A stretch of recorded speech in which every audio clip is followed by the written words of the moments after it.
안녕하세요. 최승윤 작가입니다. 제가 불과 어제 올렸었던 CRCL 영상보다 오늘 240달러까지 했으니까 제가 어제 200달러 정도에서 얘기를 했는데 또 하루 만에 20% 정도 상승을 했습니다.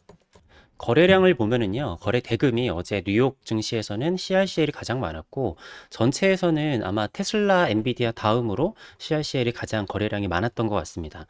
시총이 훨씬 더 큰 마이크로소프트나 애플보다도 서클의 거래 대금이 훨씬 더 많았다라는 얘기예요. 자, 근데 급락보다 사실은 사람들이 마음 잡기 어려운 게 급등을 할 때인데요. 사람 심리가 참 재밌는 게 이럴 때 너무 욕심 부리지 말자. 뭐 예를 들어서 뭐 40%도 많이 먹은 거 아니냐.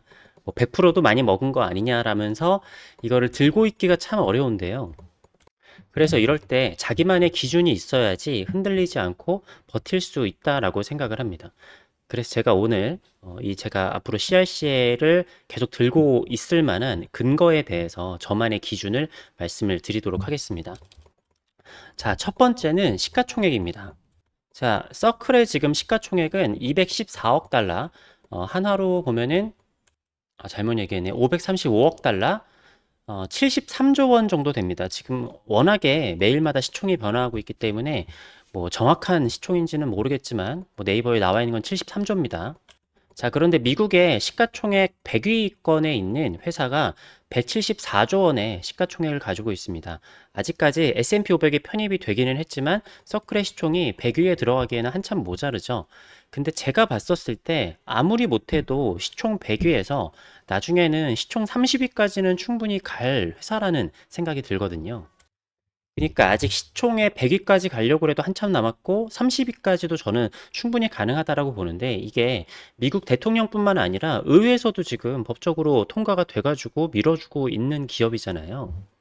자, 그럼 이게 언제까지 올라갈 수 있을 것인가? 저는 USDT 테더와의 경쟁 점유율 싸움이 되게 중요하다라고 생각을 하거든요. 위에 얘기했듯이 미국 대통령뿐만 아니라 미국 의회에서 그러니까 그냥 법적으로 다 밀어주고 있는 곳인데 이게 USDT를 이기지 않으면 안 되잖아요. 자, 그래서 정확한 뭐 수치가 나와 있지는 않지만 현재 스테이블 코인 시장에서 USDT가 한 62%의 점유율을 가지고 있고 USDC는 많이 쳐봐야 25% 정도의 점유율을 가지고 있단 말이에요. 근데 이게 중국에서 만든 USDT가 있고 USDC는 미국에서 만들었기 때문에 얘가 저는 USDT를 넘어서야지 최소 이렇게까지 밀어줬는데 넘어서지 않으면 의미가 없다라고 생각을 하거든요. 그래서 이거에서 지금 한 3배 정도는 더 점유율이 높아지지 않을까. 최소 기준을 삼을 거는 USDT보다 점유율이 높아지는 게 기준이라는 거죠. 물론 점유율을 앞서게 되면은 그때부터는 더 갈 것 같기는 합니다. 기껏 스테이블 코인 만들어 놓고 중국이 만든 테더에 밀리면은 안 되겠죠. 자, 그리고 지금 스테이블 코인을 왜 하고 있느냐? 미국 국채를 매입을 하는 새로운 주체를 만들기 위해서 이거를 만든 거잖아요.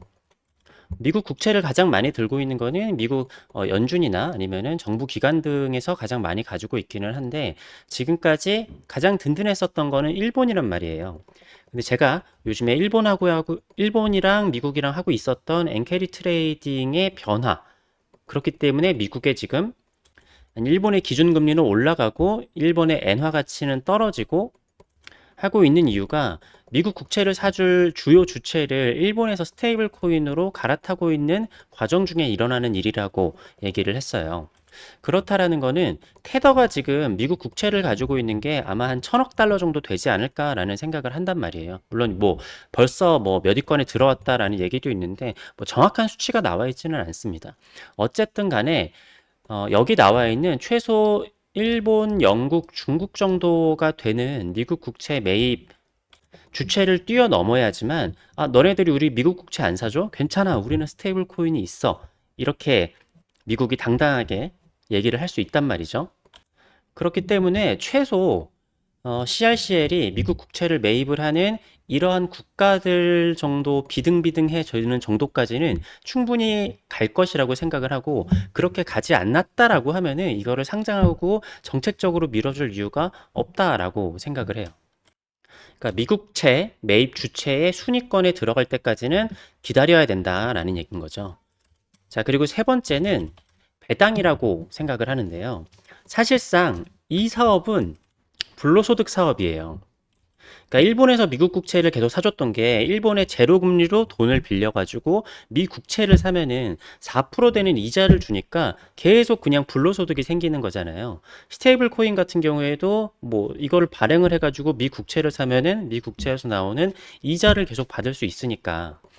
얘네들이 무슨 엄청난 기술력을 가진 것도 아니고 무슨 사회 환원을 엄청나게 하는 기업도 아니란 말이에요. 그냥 찍어내면 찍어낼수록 돈을 버는 사업인데 얘네들이 지금은 성장을 하기 위해서 배당을 하지 않지만 저는 이런 기업이라면은 나중에는 배당을 할 수밖에 없다라고 생각을 합니다. 이렇게 되면은 일반인들이 미국채를 사서 배당을 갖는 것과 같은 논리가 될 수 있거든요.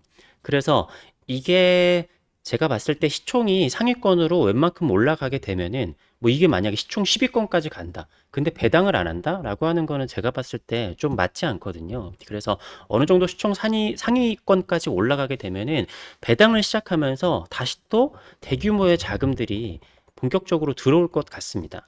왜냐? 이거 불로소득이거든요, 그냥. 자, 그러면 여기서 CRCL의 위험 요인이 무엇이냐라고 생각을 해보면은 국채 이자가 하락하는 경우라고 볼 수 있겠습니다. 그러니까 CRCL이 가지고 있는 그 미 국채가 대부분 단기채를 가지고 있는데 지금 뭐 트럼프는 계속 이자를 낮춰야 된다라고 얘기를 하고 있죠. 그런데 파월은 지금 이자를 낮추지 않고 있어요, 금리를. 근데 CRCL의 수익은 국채의 이자 수익으로 발생을 하기 때문에 이자율이 떨어지면은 당연히 수익률이 떨어지겠죠. 근데 저의 생각은 CRCL이 성장할 때까지 금리를 많이 낮추지는 않을 거라고 생각을 해요. 지금 금리를 낮춰버려가지고 CRCL이 성장하지 못하면은 다시 미국 국채를 사줄 주체가 이제 흔들리게 되는 거잖아요. 그렇기 때문에 지금 뭐 올해 두 번의 금리 인하가 있다라고 하는데 저는 실제로는 트럼프가 진짜 금리 인하를 바라는지는 모르겠어요. 왜냐하면 지금 몇 년 동안 금리 인하 할 거다 안 할 거다라고 하면서 실제로 금리를 별로 인하를 안 했잖아요. 그런데 파월이 금리 인하를 안 했지만 그러므로 미국으로 계속 돈이 들어와서 증시는 계속 오르는 약간 신기한 현상이 계속 발생을 했단 말이에요. 그러니까 지금은 언젠가는 금리 인하를 할 거야 라는 기대감 정도만 있어도 충분히 증시가 올라가는 상황이기 때문에 굳이 금리를 낮추는 게 저는 좋게 보지를 않는다는 얘기인 거죠. 그래서 CRCL이 미 국채를 매입을 하는 충분한 주체가 된 다음에는 그 다음부터는 금리를 조금씩은 낮춰도 괜찮다라고 생각을 합니다. 그런데 미국채의 금리는 미국이 금리를 낮추기 위해서는 사실 대내적인 상황보다 대외적으로 다른 나라들의 금리 상황이 더 중요하다라고 생각을 하거든요. 근데 지금 우리나라도 그렇고 뭐 주요국들의 금리가 미국이랑 한 2% 정도 차이가 나잖아요. 중국 같은 경우에도 지금 한 3% 정도 되는 걸로 알고 있는데, 근데 이게 의미가 있는 정도로 미국의 금리가 더 높아야지 미국의 돈들이 빠져나가지 않기 때문에 저는 미 연준이 금리를 조정한다라는 거는 다른 나라의 금리들이 더 크게 작용을 한다라고 봐요. 그러니까 우리나라 같은 경우도 지금 견디지 못하니까 금리를 계속 낮추고 있잖아요. 근데 미국은 지금 금리를 낮추지 않아도 경제 체력이 괜찮기 때문에 버티고 있는 거죠. 그래서 정말로 다른 나라들이 정말 금리를 힘들어서 계속 낮추게 되면은 그에 맞춰서 미국도 그냥 찔끔찔끔 내리지 않을까라는 게 저의 전망입니다. 실제로 지금까지 그래 왔고요.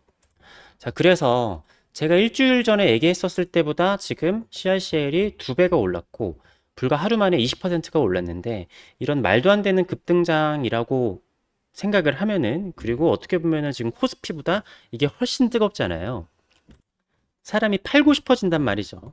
그래서 팔지 않아야 할 근거를 말씀을 제가 오늘 드린 건데 모르는 거죠. 네. 세상 일은 모르는 거고 분명히 변동성이 클 거라고 생각을 합니다. 제가 한 8, 9일 전에 얘기했었을 때 그 다음 날에 막 이렇게 좀 요동을 치기는 했었거든요.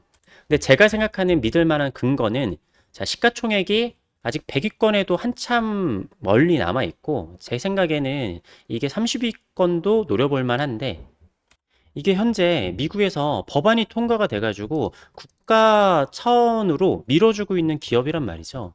그리고 현재는 USDT가 62%의 점유율을 차지하고 있는데 미국에서 본격적으로 밀어주고 있는 스테이블 코인이 테더한테 밀릴 수는 없을 것이다. 그래서 테더를 최소 앞지르는 때까지는 지켜봐야 된다. 그리고 이거는 거의 불로소득 사업이기 때문에 얘네들의 시총이 커지고 영향력이 어느 정도 커지게 되면은 이게 배당을 시작을 할 건데, 배당을 하게 되면은 그때부터는 더 성장을 하게 될 가능성이 크다. 그래서 배당을 하면서 어느 정도 올라온 다음에 그 다음에 판매를 하는 것도 고려를 해봐야 되지 않을까. 근데 그때부터는 배당을 줄 거기 때문에 그냥 들고 있으면 더 좋지 않을까라는 생각이 좀 있어요. 그리고 위험 요인이라고 하면은 금리를 낮추게 되는 건데, 제가 봤었을 때 지금 당장 금리를 낮출 일은 없기 때문에 CRCL이 성장할 때까지는 금리가 내려가지는 않을 것 같다, 제 생각에는. 자, 지금 저는 서클이 가장 중요한 때라고 생각을 하는데요. 그러니까 달러 패권을 어떻게 지킬 것이냐라고 했었을 때 그 변곡점에 있는, 사실 우리는 굉장히 지금 중요한 시기에 있다라고 생각을 해요. 그리고 그 중심에 있는 게 CRCL인데 나라에서 그리고 미국 기관에서 대놓고 밀어주고 있는 주식입니다. 물론 변동성이 꽤 있을 것이기 때문에 제가 지금 들어가라고도 못하겠어요. 물론 제가 어제도 똑같은 얘기를 했는데 하루 만에 20%가 올라갔고, 제가 일주일 전에 얘기했을 때보다 지금 2배가 올라갔죠. 네. 그때라도 저는 들어가서 되게 다행이라고 생각을 합니다. 그러니까 제가 많이 사진 않았고 제 전체 포트에서 한 4% 정도를 샀는데 지금 비중이 한 7% 정도까지 올라왔어요. 근데 이게 마치 AI 시대가 왔었을 때 그 변곡점, 그리고 비트코인이 전체적으로 뭔가 그 암호화폐 시장을 선두를 할 때 그때 변곡점인 것처럼 저는 지금 이게 가장 큰 변곡점에 있는 때라고 생각을 하기 때문에 이러한 근거를 가지고 계속 투자를 하려고 합니다. 많은 분들에게 좀 도움이 됐으면 좋겠습니다. 감사합니다.